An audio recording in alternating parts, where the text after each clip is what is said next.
Army Chief of Staff General Mark A. Milley visited the International Peacekeeping and Security Center to visit with leadership from the 173rd Airborne Brigade and the Ukrainian Army.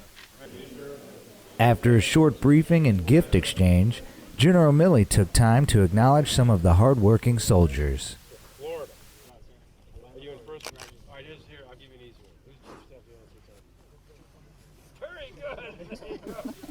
The day culminated with a live-fire exercise, and General Milley says the training is important to the stability of Ukraine and U.S. national security.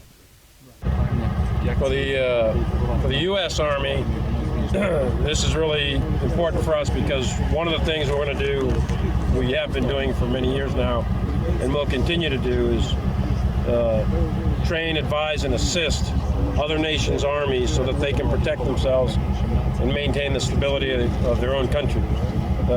So it's important in that respect to do that, and it has direct impact on U.S. national security. Specifically for the Ukrainian Army, it's critical that the Ukrainian Army has a lot of combat experience now. However, what they want and what we want to help them out achieve is a higher level of training skill and combined arms. And that's part of what you're seeing here on this live fire.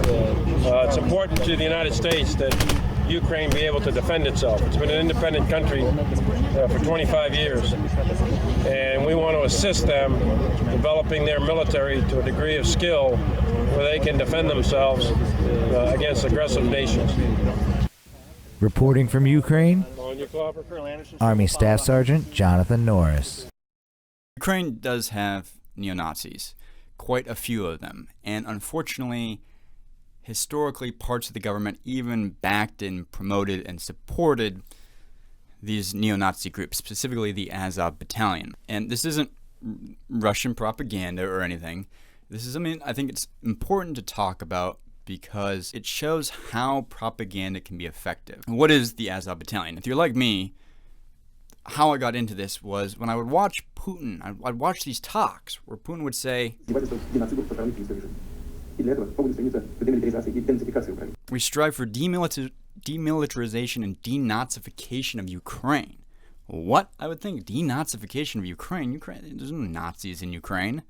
What is Putin talking about? And again, I'd watch another video where Putin would get on air and he'd talk about the Nazis.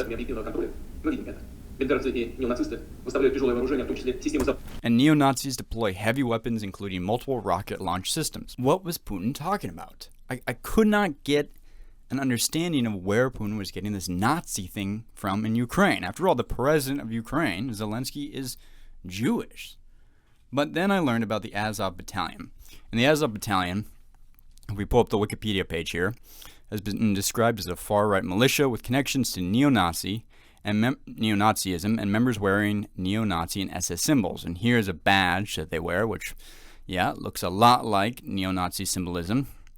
The Wehrmacht and the SS. Founding member was a leader of the Neo-Nazi Social National Assembly, the SNA. And it gets a little bit worse because there's been multiple media reporting that's been done on this. Like The Guardian says that many Azov members have links with neo-Nazi groups. This is what Putin is doing to my country. I want you to see it. I want you to feel it. I want you to learn what happens when the rocket hits your home.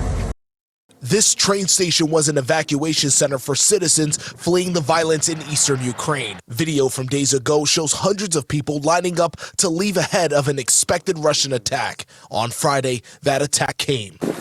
Blood-soaked teddy bears and luggage are leftover remnants of Russia's latest brutality. Ukrainian officials report 50 people were killed and close to 100 were injured after a Russian missile strike on a train station. The Russian words "for the children" painted on a remaining missile. Officials report at least 5 children were among those killed. This is another war crime committed by Russia.